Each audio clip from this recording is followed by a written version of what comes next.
તો સુરતમાં ફરી અશાંત ધારાનો ભંગ થયો છે। અશાંત ધારો લાગુ હોવા છતાં મુસ્લિમ સમાજના વ્યક્તિને મકાન વેચાતું આપતા વિવાદ વકર્યો છે।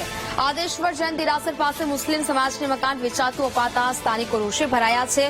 રોષે ભરાયેલા સ્થાનિકોએ વિરોધ નોંધાવી કલેક્ટરને આવેદનપત્ર પાઠવ્યું હતું। સ્થાનિકોનો આક્ષેપ છે કે વિજય ઝવેરી નામના મકાન માલિકે સ્થાનિકોની જાણ બહાર જ વિધર્મીને મકાન વેચી માર્યું। એટલું જ નહીં, બહારના લોકોની સહી કરાવીને મકાન વિધર્મીને વેચાતું આપ્યું હોવાનો પણ સ્થાનિકો આક્ષેપ લગાવી રહ્યા છે। સાથે સ્થાનિકોએ વિધર્મીને મકાન ન આપવાની માંગ કરી છે।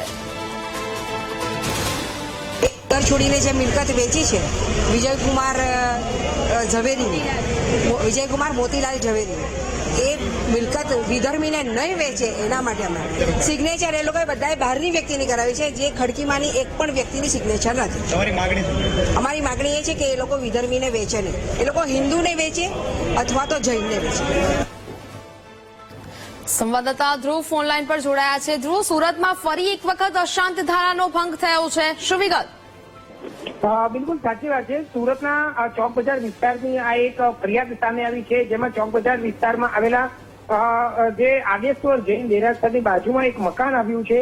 આ મકાન જે છે તે વિધર્મીને વેચી દેવાયું હોવાની હાલ ફરિયાદ સુરત જિલ્લા કલેક્ટરને કરવામાં આવી છે। સ્થાનિકના આસપાસના સ્થાનિક જે રહીશો છે તેમણે આ ફરિયાદ કરી છે, જેમાં અશાંત ધારાનો જે છે તે ઉલ્લંઘન થયું છે અને તે અનાદર થયા બાદ તેને મકાન વેચવામાં આવ્યું છે, જેમાં મકાન માલિક વિજયકુમાર ઝવેરી જે છે તેણે આ મકાન જે છે તે હિન્દુ ધર્મના વેચવાને બદલે અન્ય વ્યક્તિને વેચ્યું છે, મુસ્લિમ ધર્મને વેચ્યું છે। જેમાં વિજયકુમાર ઝવેરીએ આ મકાન ગાર્ડ ફરહત એઝાઝ નામના વ્યક્તિને વેચી દેવાયું છે, જેમાં આસપાસના લોકોનું મંતવ્ય અને સહી લીધા વગર જ અન્ય તેના જે લોકો છે તેની સાઇન સિગ્નેચર લઈ અને તેને પુરાવો મૂકીને આ મકાન વેચી નાખ્યું હોવાના આરોપ જે છે તે લગાવવામાં આવ્યા છે।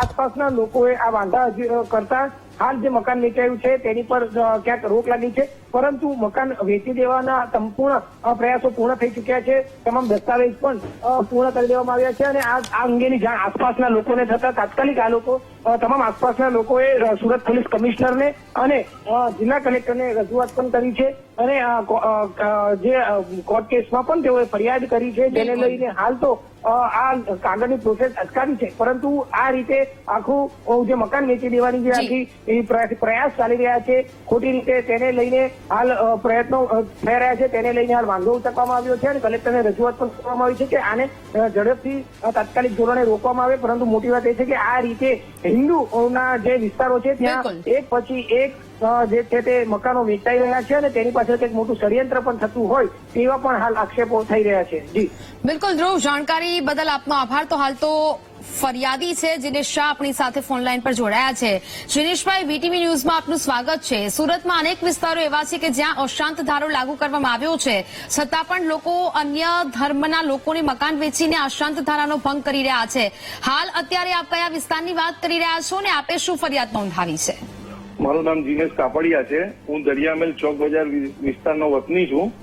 અમારી ઘરની બરાબર સામે જૈન દેરાસર આવેલું છે। 150 વર્ષ જૂનું દેરાસર છે અને ખૂબ ચમત્કારી દેરાસર છે। દેરાસરને લાગીને આવેલી પ્રોપર્ટી વિધર્મીને વેચવામાં આવેલી છે, જે અમને જાણ થતા અમે લોકોએ સખત વિરોધ કર્યો છે અને અમારી સરકારશ્રીને નમ્ર વિનંતી છે કે આવા કોઈ પણ ઘર વેચવા આવે તો એને અશાંત ધારાની પરવાનગી આપવામાં નહીં આવે અને કાયદો કડક રીતે અમલ કરવામાં આવે। ઓકે દિનેશભાઈ, આ કોણ એવા લોકો છે કે જે લોકો અશાંત ધારાનો ભંગ કરી રહ્યા છે અને અનેક જે બીજા ધર્મના વિધર્મી લોકોને મકાન વેચી રહ્યા છે ને હાલ હવે આપ લોકોની શું માંગ છે? કારણ કે આવો એક બનાવ નથી, અનેક જગ્યાએથી આવા બનાવો સામે આવી રહ્યા છે કે જ્યાં અશાંત ધારાનો ભંગ થતો હોય। અમારા એરિયામાં 2 થી 3 મકાનો એવા છે જે વિધર્મીઓને બારોબાર વેચી દેવાની પડતંત્ર ચાલી રહ્યું છે, પણ અમને લોકોને ખબર પડતા તરત જ કલેક્ટરશ્રીમાં અને નાયબ કલેક્ટરમાં અમે લોકોએ ફરિયાદ નોંધાવી છે, જેના કારણે બચેલું છે। બાકી આ બધું 90% કામ પતી ગયું છે। તો અમારી સરકારશ્રીને નમ્ર વિનંતી છે કે આ કામ પહેલા ને પહેલા અટકાવી દેવામાં આવે ને અમને લોકોને બચાવવામાં આવે, કારણ કે આ બધા મકાનો વેચાઈ જશે તો હિન્દુ અને જૈનોની વસ્તી એકદમ ઘટી જશે। જે ઓલરેડી અમે લોકો ઓછા છે હજી ઓછા થઈ જશું ને અમારે અહીંયાથી હિજરત કરવાનો વારો આવશે, તો અમારી સરકારશ્રીને વિનંતી છે કે આને પહેલામાં પહેલા તકે અટકાવવામાં આવે।